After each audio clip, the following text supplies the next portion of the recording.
अस्य श्रीरुद्राध्याय प्रश्नमहामन्त्रस्य अघोर ऋषिः अनुष्ठुप्छन्दः सङ्कर्षणमूर्तिस्वरूपो योऽसावादित्यः परमपुरुषः स एष रुद्रो देवता। नमः शिवायेति बीजम् शिवतरायेति शक्तिः महादेवायेति कीलकम् श्रीसाम्ब सदाशिवप्रसादसिद्ध्यर्थे जपे विनियोगः। ध्यानम् आपातालनभस्थलान्तभुवनब्रह्माण्डमाविस्फुरत् ज्योतिस्फाटिकलिङ्गमौलिविलसत्पूर्णेन्दुवान्तामृतैः अस्तोकाप्लुतमेकमीशमनिशम् रुद्रानुवाकान् जपेत्। ध्यायेदीप्सितसिद्धये ध्रुवपदम् विप्रोऽभिषिञ्चेच्छिवम्। ब्रह्माण्डम् व्याप्तदेहा भसितहिमरुचा भासमाना भुजङ्गैः कण्ठे कालाः कपर्दाः कलितशशिकलाश्चण्डकोदण्डहस्ताः त्र्यक्षा रुद्राक्षमालाः सुललितवपुषस्याम्भवा मूर्तिभेदाः रुद्राः श्रीरुद्रसूक्तप्रकटितविभवा न प्रयच्छन्तु सौख्यम्।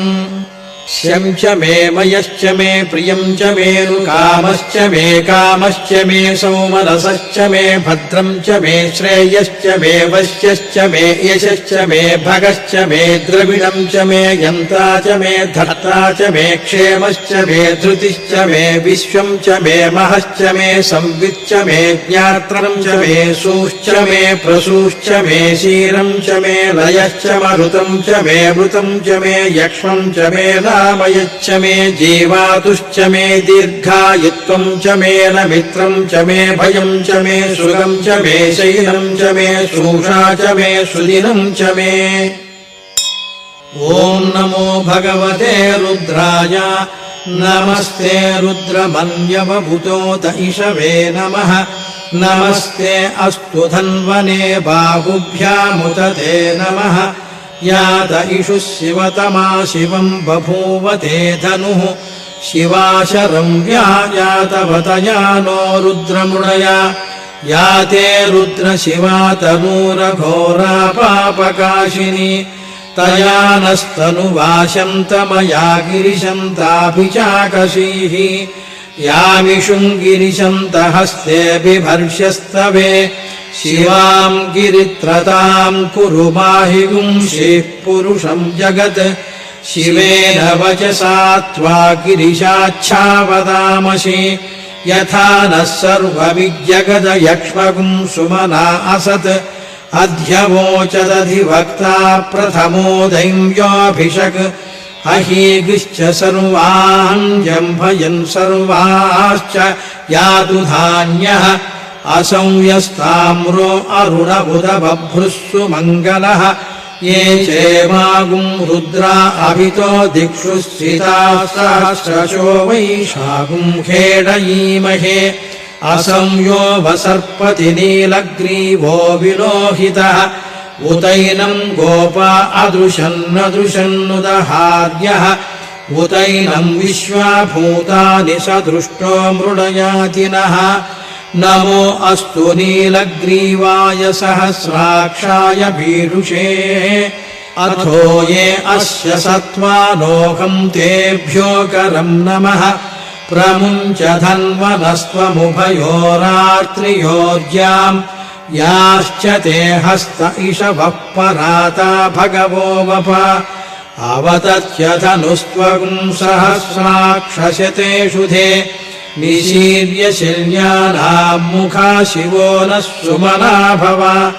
विद्यम् धनुः कपर्दिनो विशल्यो बाणवागुम्भुता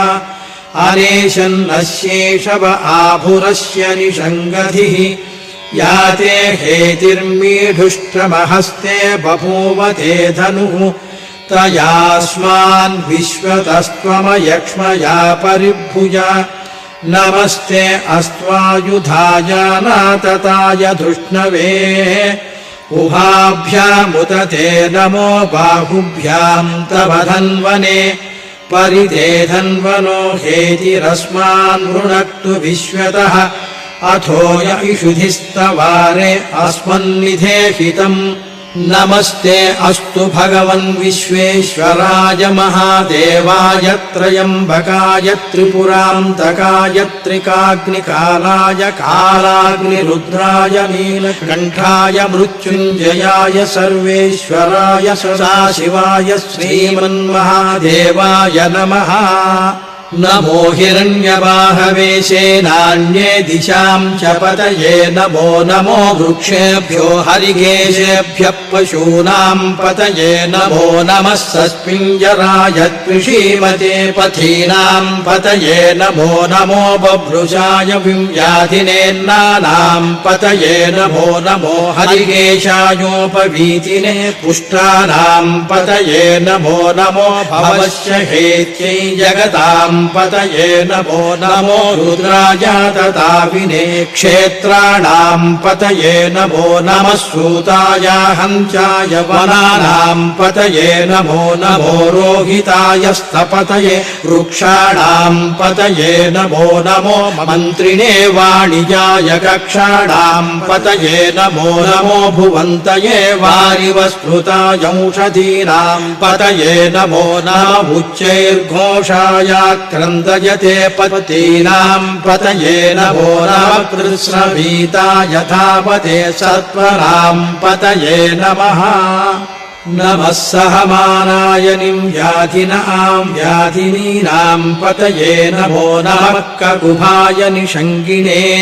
सेनानाम् पतये नमो नमो निषङ्गिण इषुधिमते तस्कराणाम् पतये नमो नमो वञ्चते परिवञ्चते स्थायूनाम् पतये नमो नमो निचेरवे परिचरायारण्यानाम् पतये नमो नमः श्रुकाविभ्यो जिघा गुंसद्भ्यो मुष्णताम् पतये नमो नमो शिमद्भ्यो नक्तम् चरद्भ्यः प्रकृन्तानाम् पतये नमो नम उष्णीषिणे गिरिचराय कुलुञ्चानाम् पतये नमो नम इषुमद्भ्यो धन्वाविभ्यश्च वो नमो नम आतन्वारेभ्यः प्रतिदधारेभ्यश्च वो नमो नम आयच्छद्भ्यो विसृजद्भ्यश्च वो नमोऽस्यद्भ्यो विर्यद्भ्यश्च वो नमो नम आशीनेभ्यश्च यानेभ्यश्च वो नमो नमः स्वपद्भ्यो जाग्रद्भ्यश्च वो नमो नमस्तिष्ठद्भ्यो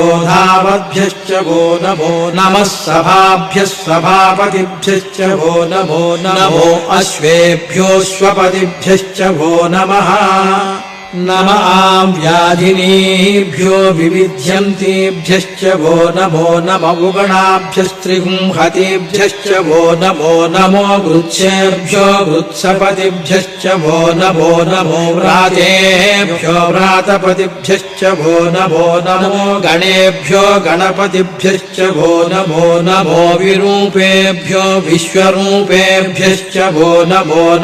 महद्भ्यः क्षुल्लकेभ्यश्च वो नमो रथिभ्यो रथेभ्यश्च वो नमो रथेभ्यो रथपतिभ्यश्च वो नमो नमः सेनाभ्यश्चेनानिभ्यश्च वो नमो नमः क्षत्रुभ्यः सङ्ग्रहीतृभ्यश्च वो नमो नमस्तक्षभ्यो रथकारेभ्यश्च वो नमो नमः कुलालेभ्यः कर्मारेभ्यश्च वो नमो नमः पुञ्जिष्टेभ्यो निषादेभ्यश्च वो नमो नमः इषुकृभ्यो धन्वकृभ्यश्च वो नमो मृगयुभ्यः स्वनिभ्यश्च वो नमो नमः स्वभ्यः स्वपतिभ्यश्च वो नमः। नमो भवाय च रुद्राय च नमः शर्वाय च पशुपतये च नमो नीलग्रीवाय च शितिकण्ठाय च नमः कपर्दिने संयुक्तकेशाय च नमः सहस्राक्षाय च शतधन्वने च नमो गिरिशाय च शिपिभिष्टाय च नमो बीढुष्टमाय चेषुमते च नमो ह्रस्वाय च वामनाय च नमो बृहते च वंशीयसे च नमो वृद्धाय च संवृध्वने च च नमो अग्र्याय च प्रथमाय च नम आशवे चाजिराय च नमः शीघ्र्याय च सीभ्याय च नमः पूर्व्याय चावस्वन्याय च नमः स्रोतस्याय च द्वीप्याय च नमो ज्येष्ठाय च कनिष्ठाय च नमः पूर्वजाय चापरजाय च नमो मध्यमाय चापगल्भाय च नमो जघन्याय च बुद्ध्रियाय च नमः सोऽभ्याय च प्रतिसर्याय च नमो याम्याय च क्षेम्याय च नमः उर्वर्याय च खल्याय च नमः श्लोक्याय चावसान्याय च नमो वन्याय च कक्ष्याय च नमः श्रवाय च प्रतिश्रवाय च नमः आशुषेणाय चासुरधाय च नमः सूराय चावभिन्दते च नमो वर्मिणे च वरूधिने च नमो बिल्मिने च कवचिने च नमः श्रुताय च श्रुतसेनाय च नमो दुन्दुभ्याय चाहनन्याय च नमो धृष्णवे च प्रमृषाय च नमो दूताय च प्रहिताय च नमो निषङ्गिणे चेषुधिमते च नमस्तीक्ष्णेषवे चायुधिने च नमः स्वायुधाय च सुधन्वने च नमः श्रुत्याय च पथ्याय च नमः काठ्याय च नीप्याय च नमः सूद्याय च सरस्याय च नमो नाद्याय च वैशन्ताय च नमः कूप्याय चावक्ष्याय च नमो वंश्याय चावर्ष्याय च नमो मेघ्याय च विद्युत्याय च नमः ईद्रियाय च तप्याय च नमो वार्च्याय च रेश्म्याय च नमो वास्तव्याय च वास्तुपाय च नमः सोमाय च रुद्राय च नमस्ताम्राय च अरुणाय च नमः शङ्गाय च पशुपतये च नमः उग्राय च भीमाय च नमो अग्रे वधाय च दूरे वधाय च नमो हन्त्रे च हनीयसे च नमो वृक्षेभ्यो हरिकेशेभ्यो नमस्ताराय नमः शम्भवे च मयोभवे च नमः शङ्कराय च मयस्कराय च नमः शिवाय च शिवतराय च नमस्तीर्थ्याय च पूर्याय च नमः पार्याय च वार्याय च नमः प्रतरणाय चोत्तरणाय च नमः आधार्याय च लाद्याय च नमः शिष्याय च भेन्याय च नमः शिखत्याय च प्रवाक्याय च नम इरण्याय च प्रपथ्याय च नमः किंशिलाय च क्षयणाय च नमः कपर्दिने च पुरस्त्रये च नमो गोष्ठ्याय च गृह्याय च नमः स्थल्प्याय च गेह्याय च नमः काट्याय च गह्वरेष्ठाय च नमो ह्रदय्याय च निवेश्याय च नमः पागुंसंव्याय च रजस्याय च नमः शुष्प्याय च हरित्याय च नमो लोप्याय चोलप्याय च नमः ऊर्व्याय च सूर्म्याय च नमः पर्ण्याय च पर्णशद्याय च नमोपगुरमाणाय चाभिघ्रते च नमः आर्खिदते च प्रखिदते च नमो वक्किरिकेभ्यो देवानागं हृदयेभ्यो नमो विक्षीणकेभ्यो नमो विचिन्वत्केभ्यो नमः आनिर्घतेभ्यो नमः आमीवत्केभ्यः द्रावे अन्धसस्पते दरिद्रन्नीललोहिता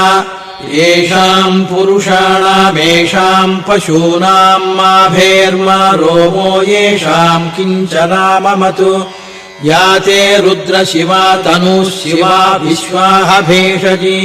शिवा रुद्रस्य भेषजी तया नो मृडजीवसे इमागुं रुद्राय तवसेकपर्दिने क्षयद्वीराय प्रभरामहे मतिम् यथा नश्यमसद्विपदे चतुष्पदे विश्वम् पुष्टम् ग्रामे अस्मिन्ननातुरम् मृडानो रुद्रोतनो मयस्पृथि क्षयद्वीराय नमसा विधेमते यच्छम् च योश्च मनुरायजे पिता तदस्यापतवरुद्रप्रणीतौ मानो महान्तमुतमानो अर्भकम् मानवुक्षन्तमुतमानवुक्षितम् मानो वधि पितरम् मोतमातरम् प्रियामानस्तनुवो रुद्ररीरिषः मानस्तोकेतनये मान आयुषि मानो गोषु मानो अश्वेषु रीरिषः वीरान्मानो रुद्रभामितो वधीर्हविष्मन्तो नमसा विधेमते आरात्ते गोघ्न उत पूरुषघ्ने क्षयद्वीराय सुम्नमस्मेते अस्तु रक्षाजनो अधि च देव ब्रूह्यथा जनः शर्म यच्छद्विवर्गाः स्तुहि श्रुतम् गर्तसदम् युवानम् मृगम् न भीममुपहत्नुमुग्रम् मृडाचरित्रे रुद्रस्तवानो अन्यम् ते अस्मन्निवपन्तु सेनाः परिणो रुद्रस्य हेतिम् वृणक्तु परित्वेषस्य दुर्मतिरघायोः अवस्थिरा मघवद्भ्यस्त्वनुष्वमेध्वस्तोकायतनयाय मृडया मीढुष्टमशिवतमशिवो नः सुमना भव परमे वृक्ष आयुधम् निधाय कृत्तिम् वसार आचर पिनाकम् बिभ्रदागहि विकिरितविलोहित नमस्ते अस्तु भगवः यास्ते सहस्रगुंहेतयोऽन्यमस्मन्निवपन्तु ताः सहस्राणि सहस्रधा बाहुवोस्तव हेतयः तासामीशानो भगवः पराचीनामुखाकृति सहस्राणि सहस्रशो ये रुद्रा अधिभूम्याम् तेषागुं सहस्रयो जने वधन्वानि तन्मसि अस्मिन्महर्त्यर्नवेऽन्तरिक्षे भवा अधि नीलग्रीवाश्चितिकण्ठाः शर्वा अधः क्षमाचराः नीलग्रीवाश्चितिकण्ठादिवगुं रुद्रामुपश्रिताः ये वृक्षेषु सस्मिञ्जरा नीलग्रीवा विलोहिताः ये भूतानामधिपतयो विशिखासक्कपर्दिनः ये अन्नेषु विविध्यन्ति पात्रेषु पिबतो जनान् ये पथाम् पथिरक्षय ऐलवृदायम् युधः ये तीर्थानि प्रचरन्ति श्रुकावन्तो निषङ्गिणः यजेतावन्तश्च भूयागुंसश्च दिशो रुद्रावितस्थिरे तेषागुं सहस्रयो जने वधन्वानि तन्मसि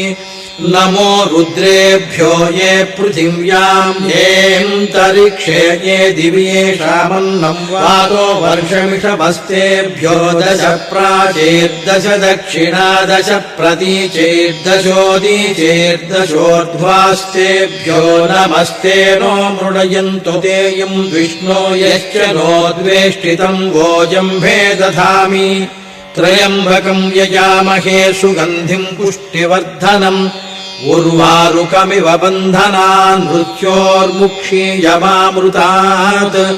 यो रुद्रो अग्नौ यो अप्सु य ओषधीषु यो रुद्रो विश्वा भुवना विवेश तस्मै रुद्राय नमो अस्तु तमुष्टुहि यस्विषु सुधन्वायो विश्वस्य क्षयति भेषजस्य यक्ष्वा महेशौ मनसाय रुद्रम् नमोभिर्देवमसुरम् दुवस्य अयम् मे हस्तो भगवान् अयम् मे भगवत्तरः अयम् मे विश्वभेषयोऽयगुं शिवाभिमर्शनः एते सहस्रमयुतम् पाशा मृत्योमर्चाय हन्तवे तान् यज्ञस्य मायया सर्वानवयजामहे मृत्यवे स्वाहा मृत्यवे स्वाहा ॐ नमो भगवते रुद्राय विष्णवे मृत्युर्मे पाहि प्राणानाम् ग्रन्थिरसि रुद्रो मा विशान्तकः तेनान्येनाप्यायस्व नमो रुद्राय विष्णवे मृत्युर्मे पाहि मम मृत्युर्नश्यत्वायुर्वर्धताम् ॐ शान्ति शान्ति शान्तिः इति श्रीरुद्रनमकम् समाप्तम्। अथ श्रीरुद्रचमकम्। हरिः ओम्। अग्ना विष्णु सजोषसेमावर्धन्तु वाम् गिरः जुम्नैर्वाजेभिरागतम् वाजश्च मे प्रसवश्च मे प्रयतिश्च मे प्रसितिश्च मे धीतिश्च मे क्रतुश्च मे स्वरश्च मे श्लोकश्च मे श्रावश्च मे श्रुतिश्च मे ज्योतिश्च मे सुवश्च मे प्राणश्च मे पानश्च मे व्यानश्च मे शुश्च मे चित्तम् च म आधीतम् च मे वाक्च मे मनश्च मे चक्षुश्च मे श्रोत्रम् च मे दक्षश्च मे बलम् च म ओजश्च मे सहश्च म आयुश्च मे जरा च म आत्मा च मे तनुश्च मे शर्म च मे वर्म च मेऽङ्गानि च मे स्थानि च मे परोगुंषि च मे शरीराणि च मे ज्यैष्ठ्यम् च म आधिपत्यम् च मे मन्युश्च मे भामश्च मे मश्च मेऽम्भश्च मे जेमा च मे महिमा च मे वरिमा च मे प्रतिमा च मे वर्ष्मा च मे द्रागुया च मे वृद्धम् च मे वृद्धिश्च मे सत्यम् च मे श्रद्धा च मे जगच्च मे धनम् च मे वशश्च मे त्विषिश्च मे क्रीडा च मे बोधश्च मे जातम् च मे जनिष्यमाणम् च मे सूक्तम् च मे सुकृतम् च मे वित्तम् च मे वेद्यम् च मे भूतम् च मे भविष्यच्च मे सुगम् च मे सुपथम् च मरुद्धम् च मरुद्धिश्च मे क्लृप्तम् च मे क्लृप्तिश्च मे मतिश्च मे सुमतिश्च मे शम् च मे मयश्च मे प्रियम् च मेऽनुकामश्च मे कामश्च मे सौमनसश्च मे भद्रम् च मे श्रेयश्च मे वश्यश्च मे यशश्च मे भगश्च मे द्रविणम् च मे यन्ता च मे धर्ता च मे क्षेमश्च मे धृतिश्च मे विश्वम् च मे महश्च मे संविच्च मे ज्ञात्रम् च मे सूश्च मे प्रसूश्च मे क्षीरम् च मे लयश्च मरुतम् च मे मृतम् च मे यक्ष्मम् च मे नामयच्च मे जीवातुश्च मे दीर्घायुत्वम् च मे न मित्रम् च मे भयम् च मे सुगम् च मे शयनम् च मे शूषा च मे सुदिनम् च मे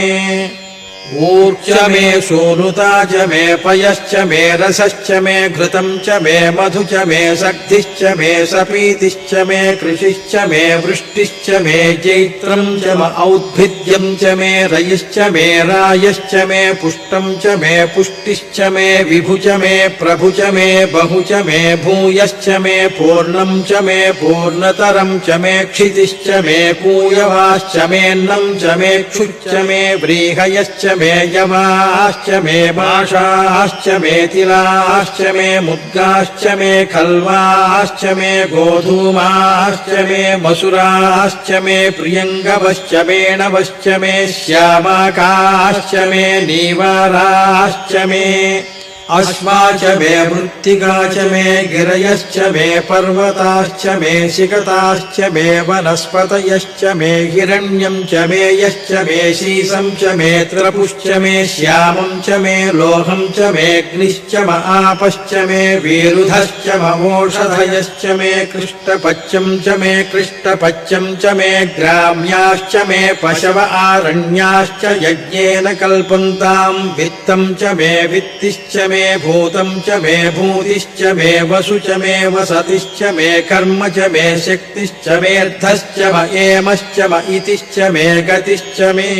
अग्निश्च म इन्द्रश्च मे सोमश्च म इन्द्रश्च मे सविता च म इन्द्रश्च मे सरस्वती च म इन्द्रश्च मे पूषा च म इन्द्रश्च मे बृहस्पतिश्च म इन्द्रश्च मे मित्रश्च म इन्द्रश्च मे वरुणश्च म इन्द्रश्च मे त्वष्टा च म इन्द्रश्च मे धाता च म इन्द्रश्च मे विष्णुश्च म इन्द्रश्च मेऽश्विनौ च म इन्द्रश्च मे मरुतश्च म इन्द्रश्च मे विश्वे च मे देवा इन्द्रश्च मे पृथिवी च म इन्द्रश्च मेऽन्तरिक्षम् च म इन्द्रश्च मे द्यौश्च म इन्द्रश्च मे दिशश्च म इन्द्रश्च मे मूर्धा च म इन्द्रश्च मे प्रजापतिश्च म इन्द्रश्च मे आगुंसुश्च मे रश्मिश्च मेधाभ्यश्च मेऽधिपतिश्च ममुपागुंसुश्च मेऽन्तर्यामश्च म ऐन्द्रवायवश्च मे मैत्रावरुणश्च म आश्विनश्च मे प्रतिप्रस्थानश्च मे शुक्रश्च मे मन्थी च म आग्रयणश्च मे वैश्वदेवश्च मे ध्रुवश्च मे वैश्वानरश्च म ऋतुग्रहाश्च मे जिग्राह्याश्च म ऐन्द्राग्नश्च मे वैश्वदेवश्च मे मरुत्वतीयाश्च मे माहेन्द्रश्च म आदित्यश्च मे सावित्रश्च मे सारस्वतश्च मे पौष्णश्च मे पार्थिवतश्च मे हार्योजनश्च मे युध्मश्च मे बर्हिश्च मे वेदिश्च मे धिष्णियाश्च मे सृजश्च मे चमसाश्च मे ग्रावाणश्च मे स्वरवश्च ममुपरवाश्च मे धिषवणे च मे द्रोणकलशश्च मे वायुव्यानि च मे पूतभृच्च म आधवनीयश्च म आग्नेयध्रं च मे हविर्धानं च मे गृहाश्च मे सदश्च मे पुरोडाशाश्च मे पचताश्च मे वृधश्च मे स्वगाकारश्च मे अग्निश्च मे घर्मश्च मेऽर्कश्च मे सूर्यश्च मे प्राणश्च मेऽश्वमेधश्च मे पृथिवी च मे दितिश्च मे द्यौश्च मे शक्वरीरङ्गुलयोदिशश्च मे यज्ञेन कल्पन्तामृक् च मे साम च मे स्तोमश्च मे यजुश्च मे दीक्षा च मे तपश्च म ऋतुश्च मे व्रतं च मे होरात्रयोर्वृष्ट्या बृहद्रथन्तरे च मे यज्ञेन कल्पेत गर्भाश्च मे वत्साश्च मे त्रविश्च मे त्रवी च मे दित्यवाच्च मे दित्यौही च मे पञ्चाविश्च मे पञ्चावी च मे त्रिवत्सश्च मे त्रिवत्सा च मे तुर्यवाच्च मे तुर्यौही च मे पष्ठवाच्च मे पष्ठौही च म बुक्षा च मे वशा च म ऋषभश्च मे वेहच्च मे लड्वां च मे धेनुश्च म आयुर्यज्ञेन कल्पतां प्राणो यज्ञेन कल्पताम पानो यज्ञेन कल्पतां व्यानो यज्ञेन कल्पतां चक्षुर्यज्ञेन कल्पतां श्रोत्रं यज्ञेन कल्पतां मनो यज्ञेन कल्पतां वाग्यज्ञेन कल्पतामात्मा यज्ञेन कल्पतां यज्ञो यज्ञेन कल्पताम् एका च मे तिस्रश्च मे पञ्च च मे सप्त च मे नव च म एकादश च मे त्रयोदश च मे पञ्चदश च मे सप्तदश च मे नवदश च म एकविंशतिश्च मे त्रयोविंशतिश्च मे पञ्चविंशतिश्च मे सप्तविंशतिश्च मे नवविंशतिश्च म एकत्रिंशच्च मे त्रयस्त्रिंशच्च मे चतस्रश्च मेष्टौ च मे द्वादश च मे षोडश च मे विंशतिश्च मे चतुर्विंशतिश्च मेष्टाविंशतिश्च मे द्वात्रिंशच्च मे षट्त्रिंशच्च मे चत्वारिंशच्च मे चतुश्चत्वारिंशच्च मेष्टाचत्वारिंशच्च मे वायश्च प्रसवश्चापीयश्च क्रतुश्च सुवश्च मूर्धा च व्यश्नियश्चाञ्चायनश्चान्तश्च भुवनश्च भुवनश्चाधिपतिश्च ईडादेवहूर्मनुर्यज्ञनिर्बृहस्पतिरुक्था मदानि शगुंसि षद्विश्वे देवाः सूक्तवाच पृथिवीमा धर्मा माहि पुंसेर्मधुमनिष्ये मधुजनिष्ये मधुवक्ष्यामि मधुवदिष्यामि मधुमतीं देवेभ्यो वाचमुद्यासगुं शुश्रूषेण्याम् मनुष्येभ्यस्तमा देवा अवन्तु शोभायै पितरोऽनुमदन्तु ओम शांति शांति शांतिः इति श्री रुद्रचमकं समाप्तम् यदक्षरपदभ्रष्टं मात्राहीनं तु यद्भवेत् तत्सर्वं क्षम्यतां देव नारायण नमोऽस्तु ते विसर्गबिन्दुमात्राणि पदपादाक्षराणि च न्यूनातिरिक्तं यत्किञ्चिदाभिर्गीर्भिरुदीरयेतु।